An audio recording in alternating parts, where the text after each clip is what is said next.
Good morning guys. ఈరోజు మనము crown vertex baldness గురించి మాట్లాడుకుందాము. ఆల్రెడీ ఈ టాపిక్ మీద చాలా మనం వీడియోస్ చేయడం జరిగింది. అయితే ఈచ్ పేషెంట్ మనకు ఒక్కొక్క పేషెంట్ ఒక్కొక్క రకంగా అవుట్కమ్ ఉంటుంది, ఒక్కొక్క పేషెంట్కి ఒక్కొక్క బాల్నెస్ ఉంటుంది. కాబట్టి సో ఇది ఒక ఎగ్జాంపుల్. ఈ క్రౌన్ పేషెంట్ మనం ట్రాన్స్ప్లాంట్ చేస్తే ఏ విధంగా మనకు రిజల్ట్స్ వస్తుంది అనేది ఈ పేషెంట్ గురించి మనం డిస్కస్ చేద్దాము.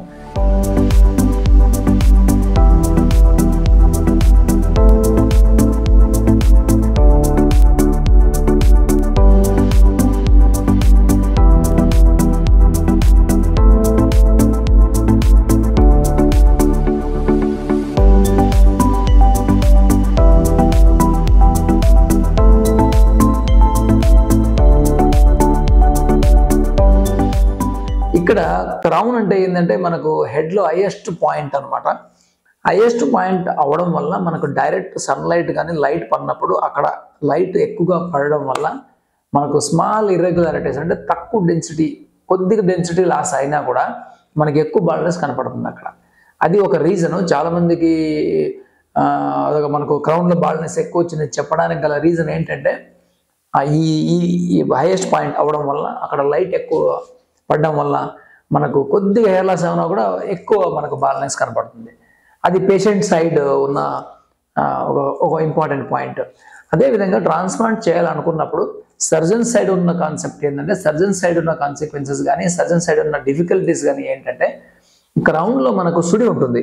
సుడి కొంతమందికి అది లెఫ్ట్ సైడ్ ఉంటుంది, కొంతమందికి రైట్ సైడ్ ఉంటుంది, కొంతమందికి బ్యాక్ ఉంటుంది. అది ఎక్కడ ఉంటుందని లొకేషన్ అనేది బై బర్త్ వస్తుంది. కాబట్టి దాని ప్రకారమే మనం ఇంప్లాంట్ చేయాలి. సుడి యాంగులేషన్స్ మనకు ఒక్కొక్కరికి 2 సుడులు కూడా ఉంటాయి. 2 ఉందనుకోండి, 2 చాలా కష్టం ఇంప్లాంట్ చేయడం కూడా.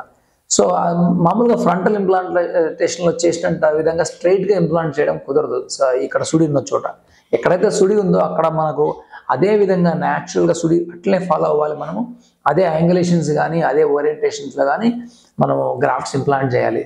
లేకపోతే మనకు అక్కడ డెన్సిటీ కాదు కదా, రిజల్ట్స్ కూడా ఏం రాదు. సో చాలామంది అడుగుతుంటారు, ఈ మామూలుగా ట్రాన్స్ప్లాంట్ చేసినప్పుడు ఇక్కడ ఎందుకు చేసుకోవాలి, అక్కడ ఎందుకు చేసుకోకూడదు, క్వాలిటీ అంటే ఏంది, ఇవన్నీ అడుగుతుంటారు. ఇది కూడా ఒక ఇంపార్టెంట్ పాయింట్. ఇప్పుడు చాలామంది స్ట్రైట్గా ట్రాన్స్ప్లాంట్ చేసేస్తారు క్రౌన్లో. ఆ విధంగా చేసినప్పుడు మనకి హెయిర్ డెన్సిటీ కానీ న్యాచురల్నెస్ అసలు రాదు. సో క్రౌన్లో అసలు మనం షేవ్ చేసుకున్న తర్వాత పేషెంట్కి మ్యాగ్నిఫైయింగ్ లెన్స్లో చూసినప్పుడు అక్కడ యాంగులేషన్స్ మనకు క్లియర్గా తెలుస్తుంది ఏ విధంగా ఉంటుంది. అది లెఫ్ట్ టు రైట్ బ్లెండ్ అవుతుందా, కొద్దిమందికి సుడి లెఫ్ట్ సైడ్ ఉండి రైట్ సైడ్ కూమ్ చేస్తుంటారు, ఒకసారి ఆపోజిట్లో ఉంటుంది, లెఫ్ట్ సైడ్ సుడి రైట్ నుంచి లెఫ్ట్ కూమ్ చేస్తుంటారు. ఈ అన్ని యాంగులేషన్స్ మనం అబ్జర్వ్ చేసిన తర్వాతనే క్రౌన్లో ఇంప్లాంటేషన్ చేయడం చాలా ముఖ్యం. ఈ పేషెంట్కి క్రౌన్లో మేము ఒక సెషన్ చేయడం జరిగింది. అయితే క్రౌన్లో మామూలుగా సెకండ్ సెషన్ కూడా అవసరమే. ఫార్చునేట్లీ అన్ఫార్చునేట్లీ ఈ పేషెంట్కి ఒకసారికే ఎయిర్ రావడం జరిగింది. అయితే అందరికీ క్రౌన్ బాల్నెస్ ఉన్న వారికి ఒకేసారి వస్తుంది అనుకోవడం పొరపాటు. డెఫినెట్గా కొద్ది మందికి సెకండ్ సెషన్ అవసరం ఉంటుంది క్రౌన్లో. మనం ఇందాక ఏదైతే టాపిక్స్ డిస్కస్ చేసామో, యాంగులేషన్స్ కానీ సన్లైట్ ఫాలింగ్ ఏరియా కానీ, ఈ విధంగా క్రౌన్ బాల్నెస్ ఎక్కువ ఉన్న వారికి డెఫినెట్గా సెకండ్ సెషన్ కూడా అవసరం అవుతుంది. అది గుర్తుంచుకోవాల్సిన విషయం.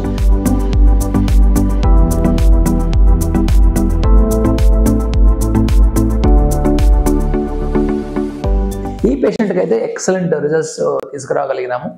ఎక్సలెంట్ రిజల్ట్స్ రావడానికి గల కారణం ఏంటంటే best planning, best way of angulations and implanting, meticulous expertise hand ఉండాలి దీనికి.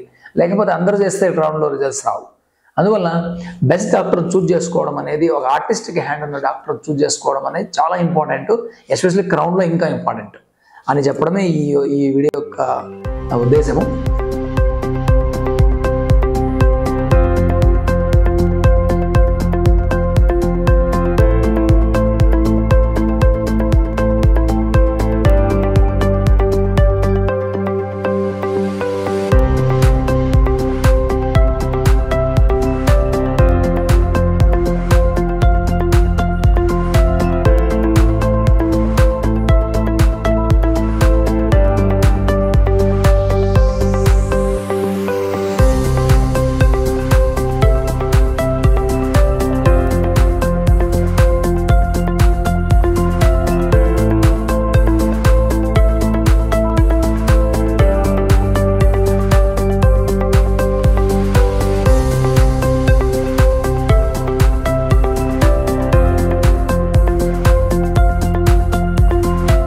For watching videos. ఇంకొన్ని వీడియోస్ కోసం మా ఛానల్ చూస్తూనే ఉండండి. Thank you.